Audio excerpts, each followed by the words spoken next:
do we make our speech effective? Why do we sometimes remain misunderstood despite our efforts? What prevents us from being heard? Some people believe that effective communication is something from the arsenal of business psychology, and people who do not need to conduct business negotiations do not need to learn to express their ideas effectively.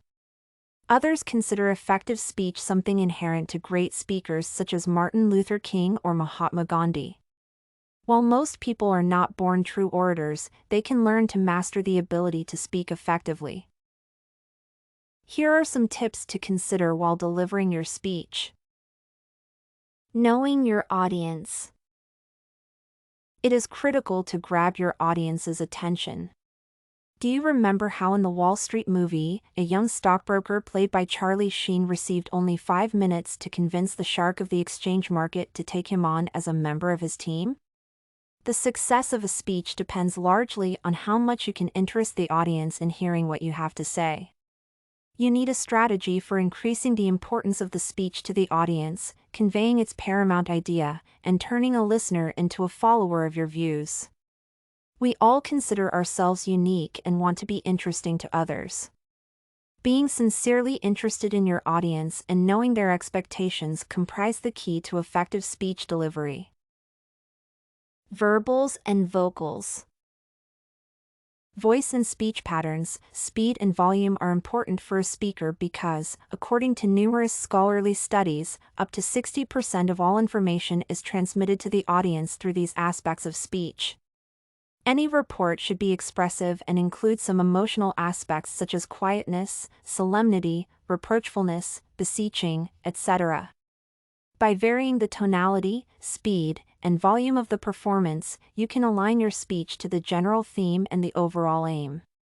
Verbals and vocals may be determined by the composition of the audience, for example, the average age or their careers, as well as its general mood for receiving the speech. The proper choice of this or that voice or volume in the process of speaking leads to more vivid presentation of the main idea put forward by the speaker in various parts of the performance. Nonverbals. The way you speak nonverbally also matters. Behavioral techniques that focus on posture, gestures, mimicry, and eye contact may attract your audience and help listeners to perceive the key idea.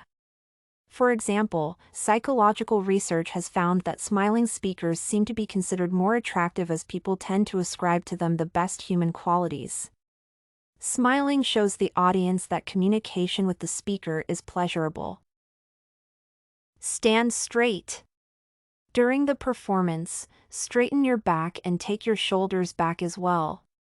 A slight smile, a glance at the far wall of the room, and your posture should express confidence and openness. Gesticulation should be synchronous and consonant with what you say. By making movements with your hands, you emphasize the main thoughts and add confidence to your words. Choose one of the listeners and make eye contact as if you were telling your story to him or her and then move to another person. This will increase your concentration and prevent the so-called wandering look. Visual aids.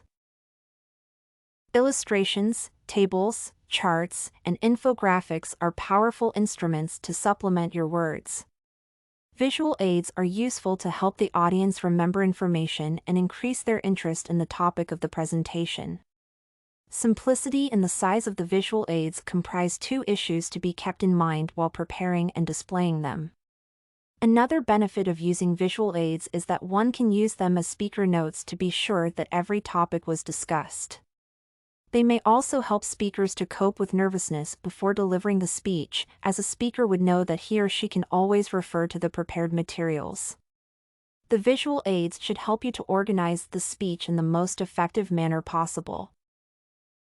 Coping with nervous energy. Nervousness is normal for all people. The adrenaline rush makes you more alert, yet this feeling should be controlled. Coopman and Lull state that concentrating on your speech anxiety distracts you from what you want to say and makes you more nervous. Instead, practice your speech, learn everything about your topic, and be ready for questions. Once a speaker becomes comfortable with the topic selected, he or she becomes less prone to nervousness. It is also useful to record your speech or videotape yourself in order to take a look at your presentation from the audience's point of view. Practice. Communicating with people, especially delivering speeches, is an art. To master it, it is necessary to gain competence in many subtle effects and possess special skills, many of which are seemingly unrelated to communication. However, it is their presence that makes people brilliant speakers and interesting interlocutors. Tell stories and be positive while practicing your speech. Call your friends or family and ask them to listen to your speech and comment on your presentation in general, and also on how well you use the tips listed in this blog in particular. Practice, practice, practice. Everything you need for studies, essay samples, writing tools, and tips, you can find at studycorgi.com.